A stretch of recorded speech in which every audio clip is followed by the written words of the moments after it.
Hello again. My name's Debbie and this is George Bear.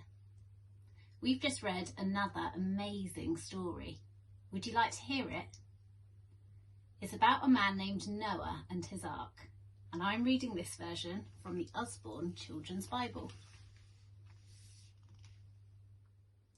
After many years, God looked at the world he had made and was sad.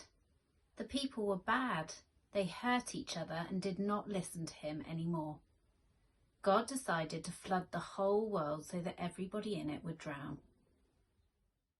There was just one man who loved God and obeyed him. His name was Noah. God said to Noah, "You must build an ark, a huge boat, so I can save your family and all the creatures on earth. I will tell you exactly how big it must be." Noah did what God told him. He began to cut down trees and collected all the things that he needed. Then he began to build his ark. His 3 sons helped him. They marked out the shape of the ark on the ground and made a wooden frame. Then they covered it with wood and put tar on the inside and outside to make the ark waterproof. After months and months of hard work, it was finished. It had 3 decks, a door in the side and a roof, just as God had told Noah to build. Noah and his family loaded the ark with food and water for themselves and for all the creatures. Just as they were carrying on the last load, huge clouds drifted across the sky, blocking out the sun. Noah looked up and a few drops of rain fell on his head. Then he looked towards the hills.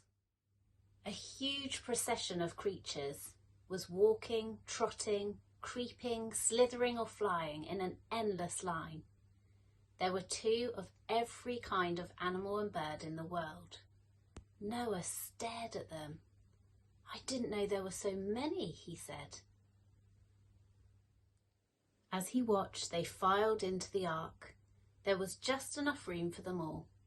Noah and his wife and his 3 sons and their wives went in too, and God closed the door after them.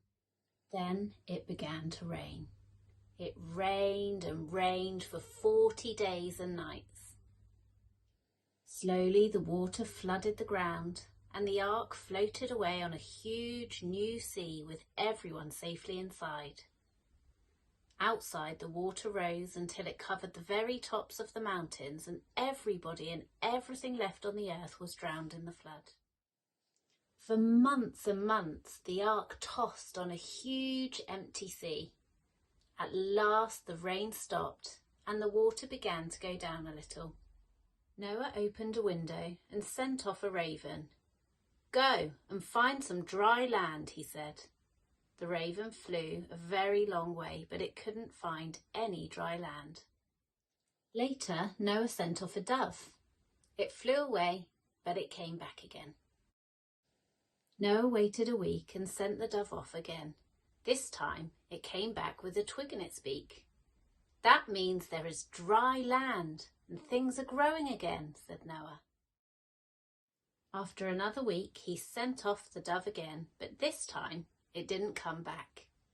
Noah lifted off a cover on the ark and looked out. At last he could see land. Noah opened the door of the ark and everyone rushed out. The land was dry and the sun was shining. "Spread out all over the earth and have your families," God said to Noah and all the creatures.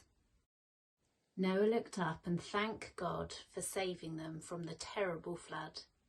In the sky was a rainbow. "That is my sign," said God.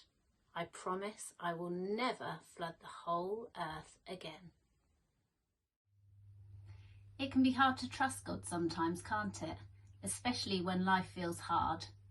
But this story reminds us that God is with us all the time and we can trust him. Why don't you look out for a rainbow this week and see if God wants to remind you of any promises he has for you?